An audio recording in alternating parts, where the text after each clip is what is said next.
Hai teman-teman, bapak-bapak, ibu-ibu, kakak-kakak, pemirsa dimanapun kalian berada ya.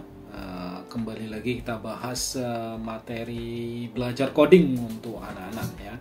Namun kali ini di video kali ini sebelum kita masuk materi praktek ya coding untuk anak-anak, sambil menunggu persiapan materinya selesai, kita akan bahas sedikit ya tentang penerapan kurikulum coding untuk anak-anak di seluruh dunia. Gimana sih penerapan kurikulum coding di dunia pendidikan ya yang ada di seluruh dunia. Seperti yang kita ketahui, Indonesia sendiri baru menerapkan atau memasukkan pelajaran coding ke dalam kurikulum itu tahun ini ya, di zaman Presiden Prabowo ya, dan Wakil Presiden Gibran. Oke, kita bahas ini ya, mengingat pentingnya belajar coding ya sejak usia dini. Mari kita lihat penerapan kurikulum coding untuk sekolah di seluruh dunia ya, untuk belajar coding sejak usia dini ya. Kita lihat di sini mengutip berbagai sumber ya yang telah saya coba rangkum. Di sini didapatkan fakta bahwa untuk penerapan kurikulum coding itu sendiri, yang pertama kali secara resmi mewajibkan ini ya, mewajibkan kurikulum coding bagi ini ya, institusi pendidikannya di pendidikan dasar itu ya, sejak usia dini lah ya, itu adalah Estonia ya. Jadi Estonia ini negara pertama yang mewajibkan atau memperkenalkan coding sebagai mata pelajaran wajib ya dari tahun 2012. Jadi Estonia itu sadar sudah lama ya, sehingga menempatkan pelajaran coding sebagai mata pelajaran wajib ya, kurikulum wajib di sekolah-sekolah ya yang ada di negaranya. Jadi dengan menerapkan kurikulum coding ya, mewajibkan ini ya coding di dalam kurikulum pendidikannya. Jadi Estonia ini berhasil menjadikan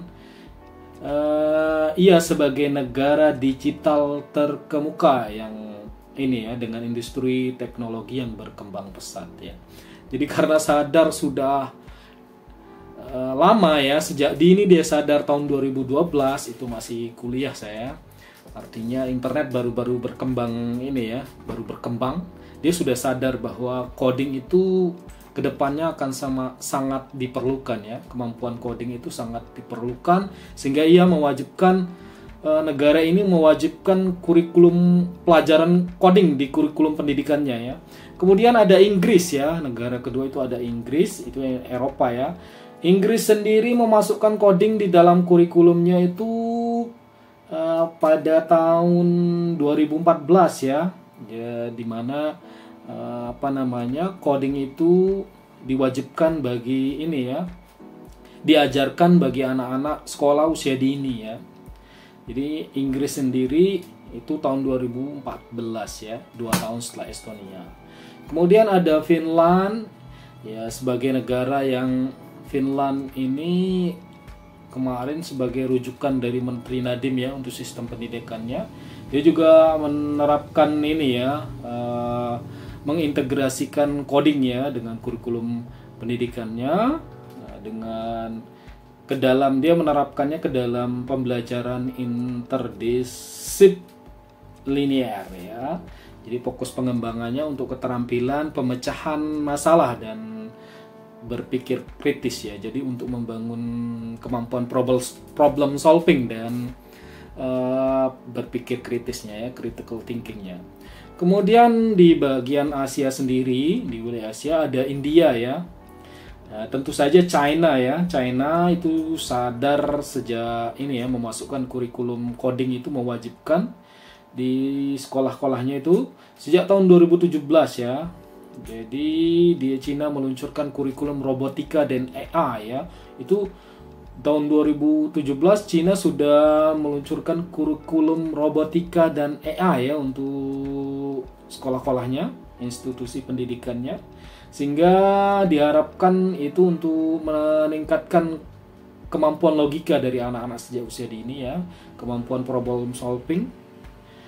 Nah, itu yang diharapkan ya dengan menerapkan kurikulum coding ini. Kemudian ada Korea Selatan tahun 2017 juga, dan India ya sebagai negara Asia dengan penduduk tertinggi. China, India ya, itu kalau India itu tahun 2020 ya. Sehingga kita lihat sekarang India sebagai ini ya, bisa dibilang expertnya bidang IT itu ada di India ya. Banyak sekali CEO dari perusahaan-perusahaan teknologi terkemuka di dunia itu asalnya orang India ya, dari India. Oke, kemudian di Amerika ya. Kalau di Amerika Serikat itu banyak negara bagian AS, ini walaupun belum semua ya, tapi hampir semuanya itu sudah memasukkan coding ke dalam standar pendidikan. Meskipun implementasinya itu bervariasi ya.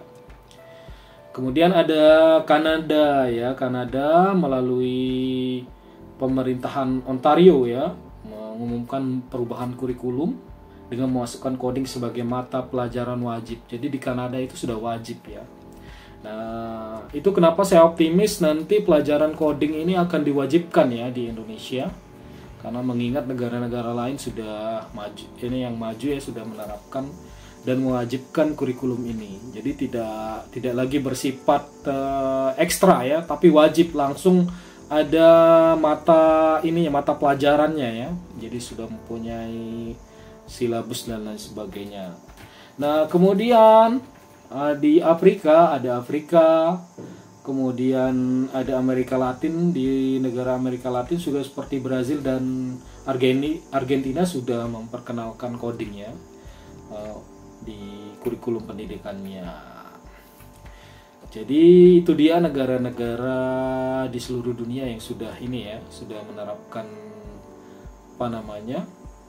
kurikulum coding di dalam sistem pendidikannya. Namun di sini tentu saja penerapan dari kurikulum coding untuk anak-anak ya di usia sekolah sejak dini itu banyak tantangannya ya. Banyak tantangan, tapi juga nanti akan menciptakan berbagai peluang.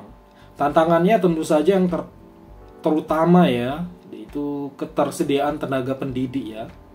Ketersediaan tenaga pendidik yang mampu mengajarkan anak-anak ya. Karena sebagian besar dari lulusan IT di Indonesia itu memang orientasinya bekerja di di perusahaan ya, perusahaan teknologi atau perusahaan-perusahaan instansi pemerintahan dan swasta, tapi langsung mengerjakan proyek. Tidak ada yang dipersiapkan untuk pendidikan. Itu dia tantangannya. Namun di sini dengan pemerintah menerapkan coding dalam kurikulum pendidikan, nanti tentu saja akan menciptakan peluang yang sangat besar ya. Jadi nanti mengasah kreativitas dan kemampuan berpikir dari peserta didik ya, anak-anak kita. Dan tentunya nanti bisa mempersiapkan mereka untuk karir ya sejak dini, karir di bidang teknologi ya. Karena nanti teknologi ini akan masuk dan sudah masuk ya, sudah masuk ke semua bidang ya. Jadi tidak hanya bidang engineering, tapi semua bidang jurusan ya. Dan di kehidupan nanti coding ini akan sangat berperan penting. Oke, itu dia teman-teman, implementasi atau penerapan kurikulum coding ya di dalam sistem pendidikan yang ada di seluruh dunia. Oke, sekian, sampai jumpa pada video selanjutnya yang akan langsung membahas materi coding ya untuk anak-anak. Bye.